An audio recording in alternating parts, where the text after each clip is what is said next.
All right, it's going around. It's going around, around, around. Ah, I think I'm live. It lives! It lives! Isn't that what Dr. Frankenstein said? That's how I feel about myself.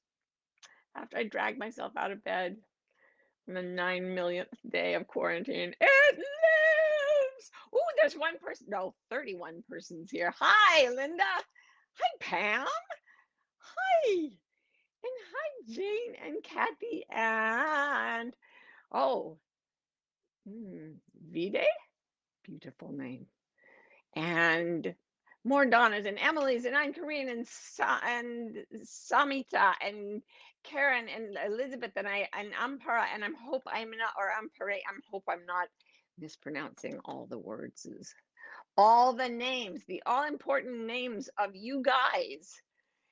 I was gonna say how's your summer going, but then I remembered that not all of you are in summertime. Those of you in the Southern Hemisphere, how's your winter time going? Oh, yeah, it's the same. Oh, and now my head looks okay. Now I will say the thing. We have over 100 people. Sorry, without the gracious badger, I'm not nearly as professional in my banter. But I'm going to start now by saying, welcome to the gathering room. I'm Martha Beck. How'd that go? Okay. Thank you guys for coming. It's wonderful to see you all here. I don't know where you are in the world. If you're in most of the United States, the COVID lockdowns are still kind of happening. If you're in some other places like Melbourne, home of the Gracious Badger, you guys are taking some serious steps. I applaud you. And those of you who are in other countries, you're probably going, we will never accept refugees from the United States. Hmm. But you do it out of the goodness and love in your hearts. Okay, I get that. So, with that said, let me talk about today's subject, which is, I modestly call it the secret to feeling better. That's all. Because I've been re-recording all our instructional tapes for our life coaching system, my Wayfinder life coaching system. And one of the things that we've gone through over and over, I've said as I've done the tapes is, here's what we're here for. We life coaches, we Wayfinder life coaches, we're here to make you feel better. If your life is terrible, we make it better. If your life is amazing and fabulous, we make it better. It's always about, could it be a little better?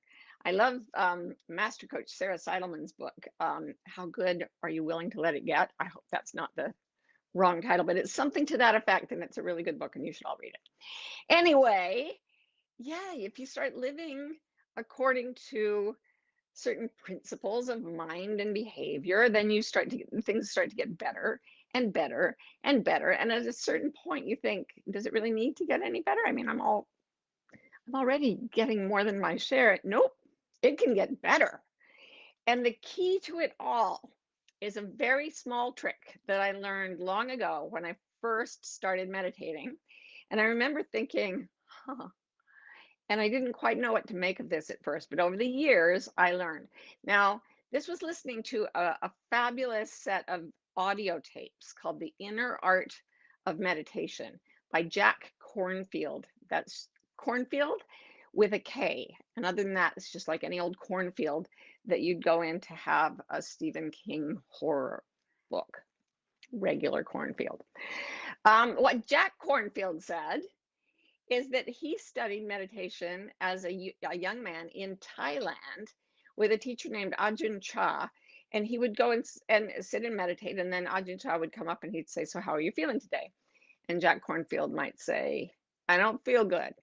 And his teacher would say, oh, you're very attached, must be very attached. And on another day, Jack Cornfield would say, I feel really good, I must be making progress. And his teacher would say, very attached, and go on. And pretty much anything he said, it all boiled down to attachment. You know, teacher, my father is ill. Oh, you must be very attached. Teacher, I just turned 21. Oh, you must be very attached. I've fallen in love, must be very attached. And I remember Jack Cornfield saying that was the whole secret. attachment. And I had read in other Buddhist things that the root of suffering was desire, and that was a form of attachment. And then I realized that actually desire itself isn't the problem, but attachment to desire is the problem. And then I realized, and this was years later, how to not attach, even when there was something I felt very strongly emotional about. So life appears to be going to hell in a handbasket. I mean, the world does, not life. Life will be fine. It will take whatever form it wants to take. But the world as we know it, ha ha, ha ha. I just, I wonder where we will be a year from now, right? Think about a year ago compared to now, and then wonder what's going to happen in the next year. And we better learn the secret to feeling better. Is all I'm saying. So I've tried many ways over the years to learn to be unattached to both my negative and positive feelings. And this is what I found that they go up and down. It's like you're watching a roller coaster. We've talked about this before. Good feelings, you feel like, yay, I want this to last forever. And then shoo, it goes into the doldrums. You get tired, you get sick, something bad happens. And say, oh, I hope this ends. I wish this would end. It's never going to end. But ultimately, you find yourself, oh, I'm feeling a little better. And then something good happens, and it's this roller coaster. I've had a really roller coastery week where I got either really, like one day I got a lot of bad news, and then the next day I got this massive good news. And then the next day it was like I had a real drop off because I had so much adrenaline about the day when I got good news. So I was really thinking about this. And when I sat to meditate in the morning, I was like, oh, I'm gonna tell them the great, amazing, magical paradox of attachment. This is what it is. And then I'll tell you my secret for how to be unattached or less attached. If you grip anything, any experience, here is what happens. If you grip, if you become very attached to wanting something negative to end, if you become really focused on trying to push away something bad, it gets worse and it lasts longer. So if you resist a bad feeling, it lasts longer and it gets you more tightly and tighter the more resistance it encounters. What we resist persists, as Jung said. However, when you grasp at something good, it doesn't become more intense and come in closer and last longer. When you grip at something wonderful, it slips away from you, it disappears. All of gripping, whether it's trying to force away a bad experience and getting all gripped around that, or trying to keep did I say bad? Yes, bad experience, you get grippy around resisting it, it lasts longer. Good experience, you get grippy about having it, it falls away. So as you detach, a remarkable thing happens. All your negative experiences start to slide away when you stop resisting them. And all your positive experiences, when you stop grasping at them, start to get more intense and they last longer and they're fuller, they're more rich without that grasping energy. So I figured that out because I slipped out of the grasping energy a few times and I was like, oh, that makes me suffer less and feel more joy. But then I learned a little bit about a wonderful therapy technique called internal family systems therapy by a guy named Richard Schwartz, a brilliant mastermind of this new way of doing therapy. And I want to use a little exercise. He's very into having everybody learn how to do these things. You go to a therapist to learn them, but once you've learned them, you can use them. So with great thanks to Dick Schwartz, I'm going to teach you a little visualization to get yourself feeling better, whether today is a bad news day or a good news day. Let's start with something that hasn't happened yet, something in the future, something that could go really right or really wrong. And the thing about hope and fear is hope and fear are two ends of one pole. And if you grasp the pole, it's like an iron bar. If you grasp at hope, you get fear. And if you grasp at fear, you get hope. And in the Tao Te Ching, it says, hope is as unstable as fear. Whether you go up the ladder or down, your position is unstable. So the moment you hope for something good, like let's say we hope that they come up with a vaccine for COVID-19, like minutes from when I'm speaking this. There doesn't appear at this recording to be anything on the, well, maybe on the far horizon. But some people are hoping that we'll have a great vaccine and it will happen within a year, say, of the 2020, pandemic, the beginning of the pandemic. So let's all hope that everyone gets well and they get a vaccine and everything goes back to normal. So if you hope for that. And the hope comes along with the fear that it won't. I don't know if this is intense enough to really work this exercise. It's almost like you have to get to something really, really strong. Like, think about, this is an awful thing to say, but think about someone you love being healthy and happy or dying. Okay? Think about someone you love dying and feel the incredible resistance you have to your loved one dying. I don't even like to think about it. Now, find the part of you that is afraid and that is pushing back against thinking about it and does not want anyone you love to die ever. Even though we know that we all die, we don't want the people we love to die. So think about the person you love most, think about them dying, feel the resistance. Now, find the part of yourself that is very anxious and attached to not wanting this person to die. So there's a gripping feeling around, no, no, no, don't let it happen. Don't ever let that happen. You may see an image of that part of yourself. It may be a child version of yourself. It may be like, it could even be like an inanimate object or a creature. Sometimes mine show up as animals, right? So if I think of someone I love, I don't want them to die. What comes up for me is like a scared 5-year-old. So I can see her. I know that she's very tense. And without being in any way negative toward her, in fact, with great love and respect, we're going to acknowledge that whatever your part is, whatever part of you is holding the fear, mine is a scared 5-year-old. We're going to say, thank you. You've been holding this fear. You've been clenched around this fear, trying to make it not happen, possibly for years. And you can keep doing that. You get to keep doing that. But we're going to ask that this part of you just step to one side. So maybe take a step over to your left, and they can come right back as soon as we're done with this. So, in a few minutes, they're right back where they are all the time. But for a few minutes, we're going to ask them to step away. So ask their permission. Will you please step away for just a few minutes? So my 5-year-old scared, doesn't want people to die person says, okay, she'll step away. So there she is, and she's terrified, but she's not inside me. Okay, then think about something you really, really, really want to have happen with this loved one.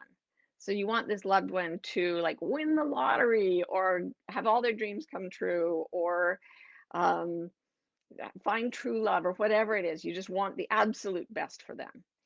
Say it's your child and you just want them so much to be successful and happy and loved and healthy. You just want that. I've had a lot of parents as clients who were very attached to their children's happiness to the point where they were kind of running the children ragged. So we're going to take this part of you that loves the other so much and wants them to be well so much. We're going to ask that part if that part will step aside. So mine is a young mother, like 28 years old, very focused on my 3 little children at the time, my first 3 little children. And she's extremely tired now that I notice, but she's clenched around wanting my kids to be happy. So I'm going to give her thanks for holding that anxiety, that want for something positive, and I'm going to ask her to step aside. So now I've got my fear about my children dying over here and my desire for them to be healthy and happy over here. And in the middle, I get to be free from the intensity on both sides. So when I've done this exercise, experimenting on a few people, what we've found is that their bodies relax and that like one tired person almost fell asleep. The minute the negative was over on one side, negative attachment was over on one side, the positive attachment was on the other side, and neither one were inside. So just notice that this part of you, there's a part of you that is not attached to this particular thing. and it can let be whatever is. So now you think about your loved one as they are right now. So I think about my son who's in the other room singing. I can hear him. And I was so worried because he has Down syndrome that he would have a miserable life. And with that fear over here and my hope for him to be happy on the other side, I can just go, there he is singing in the other room. And he's a magnificent being who, frankly, has very little to do with me. Like, he's on his own journey, and I'm on my own journey, and we love each other, but it feels a lot freer. It feels like, last week I talked about boats bumping into each other. It feels like we're just gliding along, not bumping into each other as long as I'm not attached. He never really gets attached to anything. He's a master of this stuff. So, what I hope you were able to do during this is to realize whenever you aren't feeling good, or whenever fear or hope get too intense and you start to feel stressed and clench, because both hope and fear do that, you can put your attachment to the negative aside on through one part of the self. You can put your attachment to the positive away on the other side of the self, and you get to be what in IFS is called self with a capital S, a calm, compassionate, wise, and unattached intelligence that just loves all the world and you as well, but in a way that is completely free. And if you go through the world like that and you start to shed your attachments, it doesn't turn out that the things you were fighting away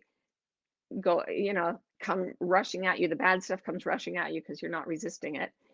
It starts to go down. It starts to diminish in the real world. And the things you love don't flee because you've stopped grasping them. In fact, they just come and come and come in waves. So your outside life starts to get better when you set yourself free from attachments on the inside. And this IFS strategy is something that I've been using lately, and it's helped me so much. So I thought that I would tell you guys about it. And now you will ask me some questions. So here is a question from Melanie Phoenix. Hello, darling. How do you apply detachment to things like resisting racism or resisting the current political regime in the US? Is it about focusing on creating what we do want? No, actually, that would be attaching in a positive way. This is what we want to happen. Attach, attach, attach. What it means is say, okay, you look at racism, and when it's always been clear to me that this was a horror. But lately, as I've read and talked to people more, the horror is so intense that many times I've had to put books down and just, or like I feel what it might be like to have to be not white in our culture. And it's just like, oh, I don't know if I can even imagine how difficult that would be. And it's always because I'm too attached. And what it makes me do is it makes me want to push away the other person's experience so that I don't have to have it. I'm too attached to the feeling. I don't want to feel that suffering. So I brace against it. If I say, okay, part of me that doesn't want to experience this, I get it. I get that nobody would want to experience this, but I'm going to ask you to step aside. So she steps aside. And then what happens is that I am more free to feel other people's experience. And the flood of that sorrow comes into me and I feel it, but because I'm not resisting it, it keeps flowing. And it's very, very intense. And it is transformative. I've been talking about the Black Lives Matter movement and all the social the reckoning that's happening. It's all a transformation of consciousness, but that only happens if we're willing to let that whole experience wash into us. And it's not resistance of suffering, it's dropping our resistance to experiencing the suffering of another. It washes through you and it changes you so you can't ever be quite the same again. And I've watched myself changing much faster than usual as I've deliberately self-educated and talked to more people about it. And the same with the political regime. If you get really clenched around resisting it, you get attached to it. You practically become it. You're obsessive. You want your own way. You want to destroy. You end up matching the horror that you're resisting. So instead, you feel the full awfulness of what's happening without resistance. And it comes through, and as it transforms you, it teaches you what to go into wisely without resistance. And then when you move politically, you move from love and not against hate. Because the minute you, and I've learned this from so many of the books I've been reading, the minute you start to hate the hater, you're a hater. So by not resisting the horror of certain experiences and letting it wash through us, we realize it goes through us faster, and it leaves us cleaned out and with a strong absolute determination to act, but to act out of love. And love then casteth out all fear. So it, as Audre Lorde said, when I dare to be powerful, to use my strength in the service of my vision, it becomes less and less important whether I am afraid. So that's how you deal with it. You don't resist it, but you let it change you into something stronger. It's like a forging fire. Yeah. So Donna says, how do you find the part of you that is fearfully attached when resistance is so very strong? Do you locate it in the body? Well, this method is more about imagining it. So you imagine it as a person, place, or thing. You imagine, like, I had a 5-year-old and a 28-year-old, but there have been times when I've done exercises like this when the part of me that was afraid showed up as a deer, or as a rabbit, various animals. Just keep visualizing until the part that is fearful shows you its face. The only way that this won't happen is if you keep thinking, I'm afraid, I'm afraid, I'm afraid. If your identity and fear are so locked together that if you step aside from your fear, you won't even be yourself anymore. So if you're very interlocked with your fear or your grief or your anger or whatever it is, it won't show you its face because you'll insist on having the face that is of fear and anger and sorrow. Um, but if you keep saying, no, I get that. I get that you're angry. Show me your face. Show me who you are. From the position of self with a capital S, find the calm, compassionate part of yourself and say, show me your face, you who are the fearful one. And when they do, you thank them, you honor them, and you ask them if they'll give you just a tiny bit of space. Oh, and by the way, I'm so glad you reminded me of this. You have to keep your promise to all the parts. So right now you can invite the fearful part that is resisting problems back in, and you can bring in the part that's attached to something good happening for your loved one, bring them back in. They can stay as long as they want. They only leave when they want to. So you do this with great respect for all the parts, but you don't identify with the part that is attached. And if you can't get them to separate, that's when you know you're really attached, and that you need to persist in this exercise until you can just start to tease it apart. And I promise you, everything gets better. Everything. All right. So Suzanne says, I'm thinking of doing this with wanting to be in a relationship and the fear of being single for the rest of my life.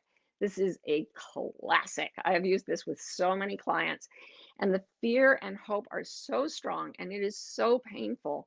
So, absolutely, all of you who are lonely or who want to be in a better relationship or anything you long for, it's you want it so much and then you push it away in case your heart gets broken.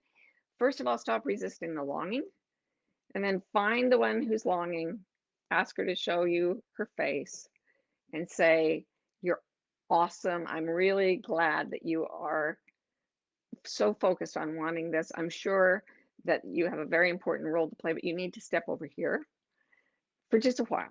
Have her step over and then talk to the one who's afraid of loneliness. Who's the one telling me you're no good, no one would want you, or whatever it is. Find that. Show me your face. Show me your face. Who are you? Oh, I'm a pimply faced adolescent or something. Okay, I get your fear and I don't want you to hurt, but I would love you to just step aside for a minute. So, with those two on either side of you, but you in the middle as just self, what happens then is the most important thing that happens is the sense of loneliness will start to disappear because all along it was a longing for being home in your true self. The loneliness for self, capital S, is the same as the loneliness for love because only the self can love and only the self can receive love. So the moment these two attachments to fear and hope are gone, in the middle is something that is just being present, and its nature is love. So it automatically exudes love and it automatically receives love. And you can actually feel that start to happen just in like family members, workplace people. If you drop the attachments, have you ever been around somebody who's lonely and they're attached to it and they just grab you by your leg and you want to get away? As opposed to somebody who's like so content and so overflowing with love that you want to be around them always. You switch from one person to the other when you do this exercise. And people will be there to love you, I promise. You can't help it. Okay, Jessica Bigeman says, I'm able to do this well with larger concepts or dreams, but struggle with daily emergency like car problems or the air conditioning going out.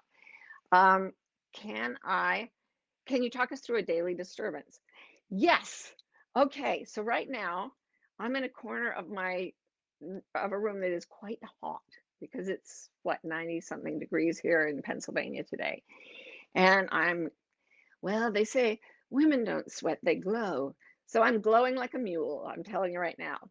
So I could say, and I noticed this about 15 minutes ago, and I was like, oh boy, I'm going to sweat like a mule, and everyone will notice. But because I was talking about attachment, I was kind of laughing at myself because I was like, don't sweat. And then I was like, okay, the part of me that doesn't want to sweat, I want you to go over here. Okay. The part of me that hopes to stay dry and attractive, I want you to go over here. And then in the middle is a part of me that is completely relaxed, doesn't actually care much whether I sweat or not, and weirdly is far more tolerant to the slight stress of heat. Like immediately when I let go of the attachment, the heat itself was less of an issue. So even tiny things, you can do this. And it's just about, you can want the air conditioning to be fixed. You can call the air conditioning man, but you're not doing it from a place of, I've got to get this fixed. You're doing it from, oh yeah, it will be better when the air conditioning is fixed. And by going through it calmly, you just make the experience better. And then when the air conditioning comes on, you're just like, this is amazing, but you're not gripping it. Oh, I hope it doesn't break again. So you actually enjoy the cool when it comes in. Okay, Judy Nathan, we have time for another question at least. Judy Nathan says, this year I've been horrified to find I'm walking around filled with rage. Good for you for acknowledging it. Rage over the news, and that's sickening. So you're saying I have to find a part of me that isn't outraged by the political happenings? Nope. This is why this is such a tricky thing, you guys, because it's not really articulated in our culture. So here's the thing. I also am outraged by many things. And I've got a lot of anger. And when I feel myself getting attached, like I care whether, I need this to be better. I want this to be better. I want the bad guys to stop being bad. Immediately I'm caught. I'm in this whirlpool of emotions that is not changing the world, but is making me miserable. So what I'm going to do with the outrage, just like with the fear or with the resistance to feeling other people's sadness or whatever, I'm going to allow myself to let the outrage flow right through me, but without any resistance. So I find the part that says, oh, you shouldn't be angry. That's bad. And I put her over here, Sunday school girl. And then I find the part that says, you've got to stay angry. Nothing will change if you don't. Put her over here. Oh, she's 30-year-old feminist girl. Okay, without either of them on board, I'm just like, holy smokes, there's some weird stuff going down in the world right now. What can I do to change it? But I'm not caught. I'm not up all night. I'm not um, I'm not crying and gritting my teeth every time another horrifying report comes out of Washington. I'm just like, wow, I wonder what's going to happen with this thing. And as a result, I hope that I've been able to show up and show up and show up in a variety of different ways to try to make a little impact, even during a pandemic, on the political scene, on the social fabric of our culture. I've certainly been able to change much more radically because I've dropped my attachments to certain things. And I trust, I was just reading this morning that even one person who comes into that relaxed space of being attached to self with a capital S becomes a source of energy that emanates in ways we don't even understand to affect everyone. So your outrage is perfect as long as you don't attach to it. You let it move what it wants to move, but you don't get caught in it so that you're miserable. It just makes it better. All right, Kira says, how do we commit our full selves to a goal while remaining unattached or healthy attachment to the outcome? So, say you want to be healthy. Okay, that's a good healthy desire.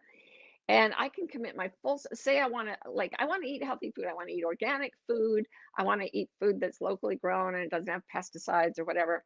I could either get attached to that and become really intense, like, who put there are pesticides in this food? I could get to be one of those people who's obsessive and cruel about it.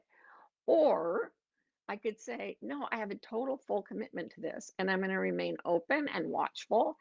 And this actually happened to me because I don't eat any sugar for reasons of my own. I'm not saying you don't get to eat sugar, but I once had a drink that I thought was sugar free, and I took a sip of it, and my body said, "Oh no, no, no, we don't. That's ugh."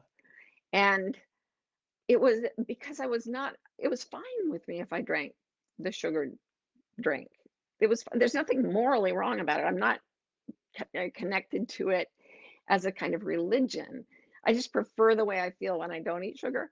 So there was no like temptation to keep drinking the sugary thing or horror that I'd had a drink of a sugary thing. It was just, oh, I'm going to see where my body goes and fully commit to doing what feels calm, compassionate, creative, and all those other things without being attached to doing it right or attached to preventing the wrong.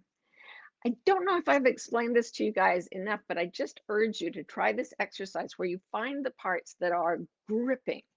That's the thing. It's not about um, happy, sad, angry, scared. It's about gripping all those emotions. Sorry, all those emotions versus relaxing all the gripping and feeling the emotions without any resistance. When we resist, bad things get worse. When we grasp, good things disappear. Stop resisting, stop grabbing, both forms of attachment, and everything gets better. And we all get better together. And I'm so glad that we all got to come here today and detach from our mutual desire that I stop sweating like a mule. So I love you very much. And I hope you have a very happy, unattached week. And I cannot wait to see you again next week on another gathering room. Bye.